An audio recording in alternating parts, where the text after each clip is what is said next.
Character of Satan. Paragraph number 1. Milton is chiefly known for his monumental work, The Paradise Lost. And Paradise Lost is essentially remembered due to the character of Satan. Satan's character is highly complex. That is why it has been appreciated differently by different critics, ranging from one extreme to another. There are critics who considered Satan to be the hero of the poem, while others proclaim that he is the villain. The two extreme and diametrically opposed views actually come from two different schools of thought. That is what makes Satan's character contentious and controversial. Paragraph number 2. The Romantic school of thought, due to its espousal with the doctrines of self-will, defiance of authority, undaunted courage, love of freedom, impatience with restraints, challenge to tyrants, adventurousness, sense of aestheticism, and revelation of one's own self, perceives Satan as the hero of the epic. And there is no denying the fact, as it emerges from our readings of the poem, that Milton has portrayed Satan, at least in the first 4 books, as the most sublime character in the poem. Paragraph number 3. The first romantic quality that strikes us in Satan is his unbending courage. Even after his defeat at the hands of God and his fall from heaven, the idea of submitting himself to his enemy and accepting his defeat is repugnant to him. He is prepared at no cost and no temptation to accept slavery. Better rule in hell than serve in paradise. His leader-like qualities are just matchless. He can inspire his companions to wage yet another war against the Almighty. He is so adventurous that he sets the examples first before asking his men to follow him. As a great orator, he can spellbound the audience. This could only be achieved by knowing the psychology of the mob, the characteristic of a good leader. Satan is against all forms of tyranny. He therefore challenges the God himself and refuses to acknowledge his supremacy. His strength of mind is as great as his physical strength. He is a great tragic figure, even greater than Shakespearean heroes. That is why his power of action is as great as his power of suffering. Satan is not without certain softer sides to his character. He feels for the fall that he has brought about not merely upon himself but his followers also. In several places he bursts out tut speeches that indicate his pity and his fellow feelings for his suffering fellow.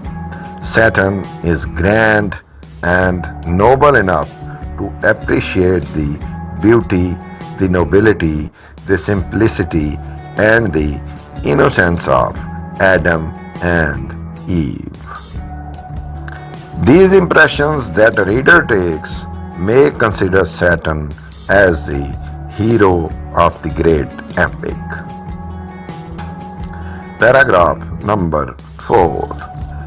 But the classical school of thought, due to its adherence with the principle of virtue, morality, and authority, does not consider Saturn as the hero of the epic.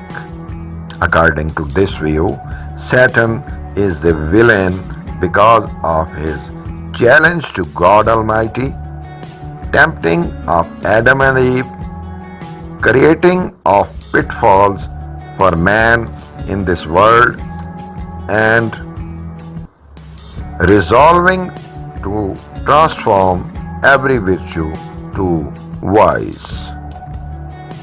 Obviously, those heroic qualities of Saturn were not acceptable to the believers of moralistic principles in the classical school of thought. To them, Saturn is an evil incarnate and that he exists only for the sake of sinfulness.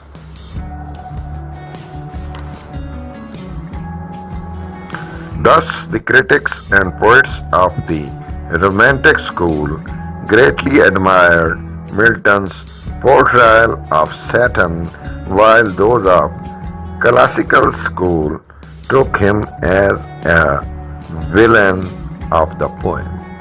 Paragraph number 5. Yet another view is that the character of Saturn shows a gradual decline.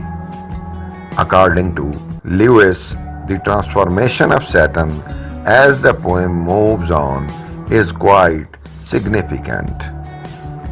It starts from hero to general, from general to politician, from politician to Secret Service agent, and then to a thing that peeps in the bedroom or bathroom windows, and thence to a toad, and finally to a snake. Such is the progress of Saturn. This view does not agree that Milton made Saturn more glorious than actually he deserved. Several causes, both conscious and unconscious, in the part of the poet must have contributed to the apparent greatness of Saturn's character. In the first, it is to keep in mind that Saturn is the adversary of the Almighty. It would be ridiculous to represent the opponent of God as a weak, puny, and negligible character. Secondly, Saturn, once chief among the archangels who stood nearest to God, could not be shown an insignificant figure in the epic. Thirdly, Milton himself, a rebel at heart against all kinds of tyranny, unconsciously gave his sympathy to the first great arch-rebel. However, as the poem moves on, in the later books there is distinct falling off from the loftiness of the conception that we notice in the earlier parts of the poem. Thus, in the earlier books, the epic Saturn is still the fallen unchanged. Something of the greatness and the sublimity of an unchanged must continue to be seen in him even after he has fallen. But this only for the time being. The consequences of the fall are bound to make themselves fall in the long run. In other words, the Satan of the first four books is still an unchanged, though fallen, and worthy of his great part. Corruption and sin gradually take hold of him, and the result is seen in the gradual deterioration of his character in the subsequent books. This seems to be a plausible explanation, though we have very much to doubt whether Milton consciously intended such a transformation. Paragraph number 6. However, the fact remains that we observe in Satan an imposing and powerful personality, not without several good and noble points, and in some places absolutely heroic in conception. Thank you.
अगर आपने अभी तक हमारे channel को subscribe नहीं किया तो बराए मेहरबानी इसे सब्सक्राइब कर लीजिए और बेल आइकॉन भी प्रेस कर दीजिए ताकि हमारी नई आने वाली वीडियोस का आपको बर वक्त पता चल सके।